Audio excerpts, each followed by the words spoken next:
पिछले वीडियो में हमने अलिंग अप्रभावी रोगों के वंशानुक्रम प्रतिरूप के बारे में बात की थी।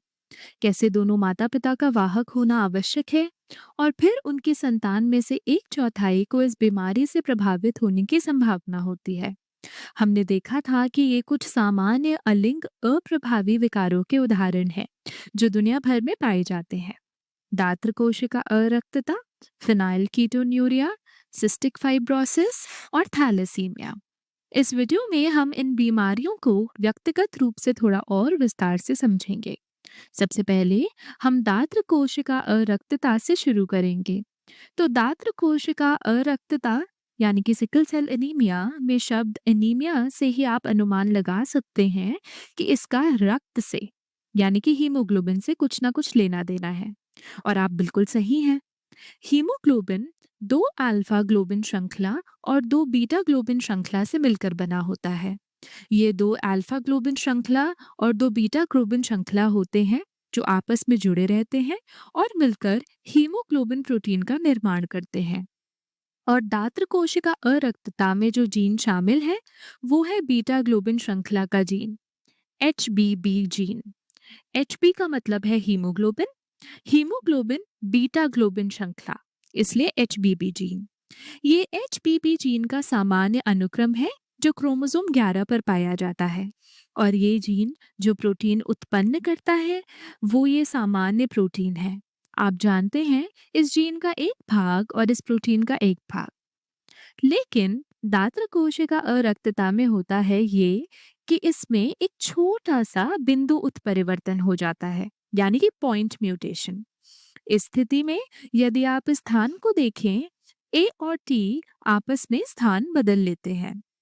हमने ये पिछले वीडियो में देखा था और जाना था कि इसका कितना बड़ा प्रभाव हो सकता है। ये एक उदाहरण है जहां केवल न्यूक्लियोटाइड के स्थान बदलने से 5 प्राइम सूत्र और 3 प्राइम सूत्र के बीच गंभीर परिणाम हो सकते हैं। छठे स्थान पर ग्लूटामिक अम्ल के स्थान पर इस छोटे से उत्परिवर्तन के कारण वेलाइन अमाइनो अम्ल का निर्माण होता है। ग्लूटामिक अम्ल की जगह वेलाइन आ जाता है। ग्लूटामिक अम्ल एक जल स्नेही यानी कि हाइड्रोफिलिक अमाइनो अम्ल है, जबकि वेलाइन जल विरोधी यानी कि हाइड्रोफोबिक है। हमने पिछले वीडियो में सीखा था कि प्रोटीन की प्राथमिक, द्वितीयक, तृतीयक और चतुर्थक संरचनाएं होती हैं, है ना? इन संरचनाओं के निर्माण में अमाइनो अम्लों की जल स्नेहिता बहुत महत्वपूर्ण होती है। और जब एक जल स्नेही अमाइनो अम्ल की जगह एक जल विरोधी अमाइनो अम्ल ले लेता है तो हीमोग्लोबिन बी ग्लोबिन श्रृंखला ठीक से नहीं मुड़ पाती, जिससे सामान्य चक्राकार लाल रक्त कोशिका एक हंसिए के आकार की हो जाती है, एक सिकल की आकार जैसी। खास परिस्थितियों में तो ये परिस्थितियां कहलाती हैं कम ऑक्सीजन तनाव की स्थितियां, जो अक्सर तनाव, निर्जलीकरण या ऊंचे स्थानों पर ऑक्सीजन की कमी के कारण उत्पन्न होती हैं। या फिर अत्यधिक व्यायाम भी इस परिवर्तन को उत्पन्न कर सकता है। शरीर इस हंसी आकार के लाल रक्त कोशिका को कुछ बाहरी या खतरनाक समझता है और फिर वो इन कोशिकाओं को नष्ट करना शुरू कर देता है। इसलिए कोशिकाओं को पर्याप्त ऑक्सीजन नहीं मिल पाता। ये एक बात हुई। दूसरी बात ये कि सामान्य लाल रक्त कोशिकाएं चक्राकार होती हैं ताकि वो केशिकाओं में आसानी से बह सकें। लेकिन इन हंसिए आकार की कोशिकाओं के साथ ऐसा नहीं हो पाता। ये केशिकाओं में अटक जाती हैं। ये अन्य समान कोशिकाओं को फिर पार नहीं करने देती। इसका परिणाम ये होता है कि ऊतक ऑक्सीजन की कमी से पीड़ित हो जाते हैं, जिससे हाइपोक्सिया यानी कि निम्न रक्त ऑक्सीजन जैसी स्थितियां और यहाँ तक कि ऊतक मृत्यु भी हो सकती है, क्योंकि कोशिकाओं को जीवित रहने के लिए ऑक्सीजन चाहिए। ऑक्सीजन के बिना कोशिकाएं और ऊतक मरने लगते हैं। दात्र कोशिका अरक्तता की एक दिलचस्प बात यह है कि ये अधिकतर उप सहारा अफ्रीका की जनसंख्या में पाया जाता है, जहां मलेरिया का प्रकोप बहुत अधिक है। मलेरिया, जो कि एक परजीवी से उत्पन्न होता है, इन क्षेत्रों में बहुत आम है और मलेरियल परजीवी को जीवित रहने के लिए सामान्य रूप से कार्य करने वाली लाल रक्त कोशिका की आवश्यकता होती है। ये हंसिया आकार की लाल रक्त कोशिका में जीवित नहीं रह सकता। कुछ अध्ययनों का सुझाव है कि दात्र कोशिका अरक्तता एक विकासात्मक लाभ के रूप में उत्पन्न हुआ, जिससे ये लोग मलेरिया से बच सकें। देखिए, मलेरिया एक बहुत ही घातक बीमारी है। दात्र कोशिका अरक्तता की तुलना में इसे नियंत्रित किया जा सकता है। हालांकि इसका कोई इलाज नहीं है, इसे संभाला जा सकता है। लोग इसके साथ जीते हैं, लेकिन मलेरिया इतना घातक है कि ये इस क्षेत्र में बहुत सारे लोगों को मारता है। इसलिए वैज्ञानिकों ने ये व्याख्या दी है कि ये रोग उन लोगों को मलेरिया से बचाने के लिए एक तंत्र के रूप में विकसित हुआ है। सोचिए जरा, एक बीमारी किसी और बीमारी से सुरक्षा के रूप में विकसित हो रही है। कितना अजीब है ना? अब हम बात करेंगे एक और आनुवंशिक विकार की, जिसे कहते हैं फिनाइल कीटोन्यूरिया। तो फिनाइल कीटोन्यूरिया उन रोगों की सूची में आता है जिन्हें चयापचय की जन्मजात त्रुटियां यानी कि इनबॉर्न एरर्स ऑफ मेटाबॉलिज्म कहा जाता है। ये जन्मजात चयापचय त्रुटियां एंजाइमों के खराब कार्य करने से संबंधित होती हैं, और इस रोग में शामिल एंजाइम है फिनाइल एलेनाइन हाइड्रोक्सिलेज या पीएएच। तो ये उत्परिवर्तन जो फिनाइल कीटोन्यूरिया का कारण बनता है, वो उस जीन में पाया जाता है जो पीएएच को बनाता है, और ये क्रोमोसोम नंबर 12 पर पाया जाता है। तो ये जीन क्या करता है? ये फिनाइल एलेनाइन हाइड्रोक्सिलेज एंजाइम बनाता है, और ये एंजाइम क्या करता है? ये अमाइनो अम्ल फिनाइल एलेनाइन को टायरोसिन में परिवर्तित करने में सहायक होता है। ये फिनाइल एलेनाइन के चयापचय के लिए आवश्यक है। इसके बिना ये शरीर में जमा होने लगता है, और यही फिनाइल कीटोन्यूरिया से संबंधित समस्याओं का कारण बनता है। फिनाइल एलेनाइन को टायरोसिन में परिवर्तित होना चाहिए ताकि इसे चयापचित करके शरीर से बाहर निकाला जा सके।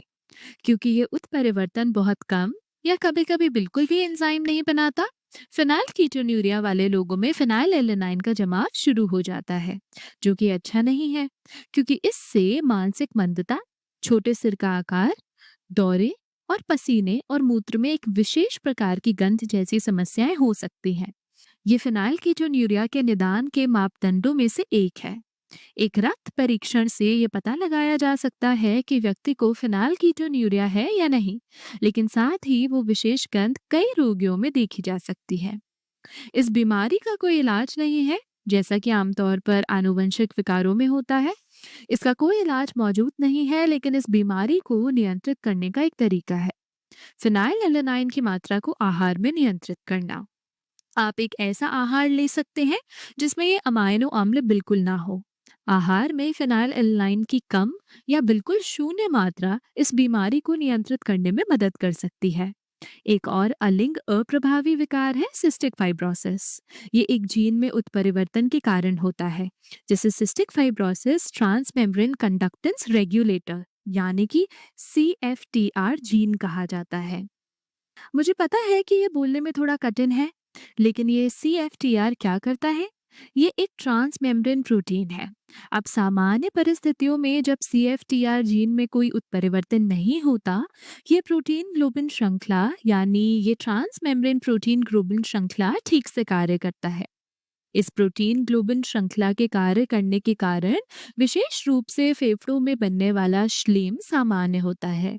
ये पतली स्थिरता में उत्पन्न होता है, लेकिन जब CFTR जीन में उत्परिवर्तन होता है, ये प्रोटीन ग्लोबिन श्रृंखला अवरुद्ध हो जाता है। आप यहाँ देख सकते हैं कि ये अवरुद्ध है। इस कारण से फेफड़ों में बनने वाला श्लेम गाढ़ा हो जाता है। अब ये सिर्फ फेफड़ों को प्रभावित नहीं करता, ये उन सभी अंगों को प्रभावित करता है जहां स्राव होता है, जैसे पेट, आंतें और यहाँ तक कि यकृत भी। लेकिन मुख्य रूप से प्रभावित अंग होता है फेफड़ा। इस गाढ़े श्लेम के कारण फेफड़ों में बार बार श्वसन संक्रमण जैसे न्यूमोनिया का खतरा होता है। इससे सांस लेने में कठिनाई भी होती है।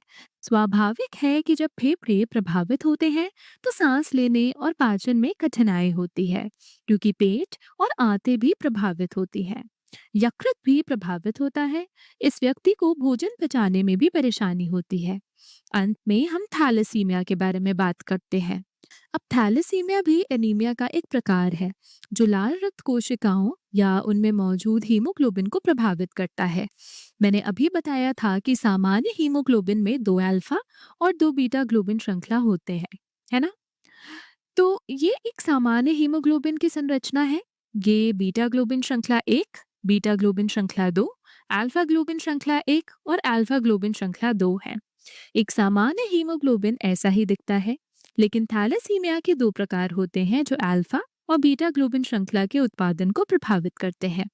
यदि अल्फा ग्लोबिन श्रृंखला का उत्पादन प्रभावित होता है तो इसे अल्फा थैलेसीमिया कहते हैं। ये क्रोमोसोम संख्या 16 पर पाए जाने वाले दो जीन HPA1 और HPA2 में उत्परिवर्तन के कारण होता है। इन दोनों जीनों में दो दो युग्म विकल्पी होते हैं। इसलिए अल्फा थैलेसीमिया के मामले में कुल 4 युग्म विकल्पी प्रभावित होते हैं। अब इन दो जीनों में उत्परिवर्तन के कारण पर्याप्त अल्फा ग्लोबिन नहीं बनता, इसलिए अल्फा ग्लोबिन श्रृंखला पर्याप्त मात्रा में नहीं बनते। इसलिए बीटा ग्लोबिन श्रृंखला आपस में बहुलक बनाते हैं और एक बहुत ही अप्रभावी हीमोग्लोबिन का निर्माण करते हैं।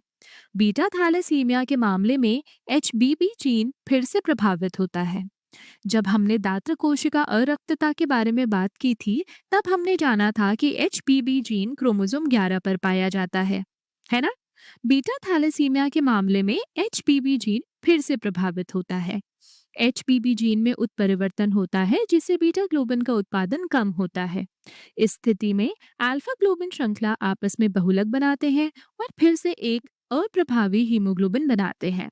तो दोनों ही स्थितियों में अल्फा और बीटा थैलेसीमिया, क्योंकि सही हीमोग्लोबिन का निर्माण नहीं हो पाता, ये सामान्य हीमोग्लोबिन के निम्न उत्पादन का कारण बनता है।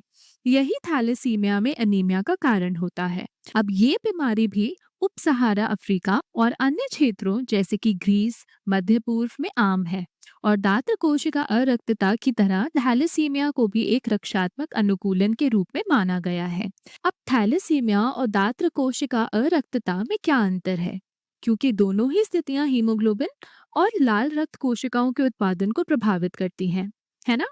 थैलेसीमिया में हीमोग्लोबिन का उत्पादन कम होता है। रक्त में हीमोग्लोबिन की पर्याप्त मात्रा नहीं होती। लेकिन दात्र कोशिका अरक्तता में हीमोग्लोबिन होता है, लेकिन वो असामान्य होता है। तो आप थैलेसीमिया को एक मात्रात्मक विकार के रूप में सोच सकते हैं जो रक्त में हीमोग्लोबिन की मात्रा को प्रभावित करता है, जबकि दात्र कोशिका अरक्तता एक गुणात्मक विकार के रूप में माना जा सकता है जो रक्त में असामान्य हीमोग्लोबिन का निर्माण करता है। अंततः दोनों विकारों में कोशिकाओं तक ऑक्सीजन की आपूर्ति प्रभावित होती है। लेकिन ये स्थिति कैसे उत्पन्न होती है? ऑक्सीजन की कमी। वो दात्र कोशिका अरक्तता और थैलेसीमिया में अलग अलग होती है। तो ये था कुछ अलिंग अप्रभावी विकारों के उदाहरणों के बारे में संपूर्ण विवरण।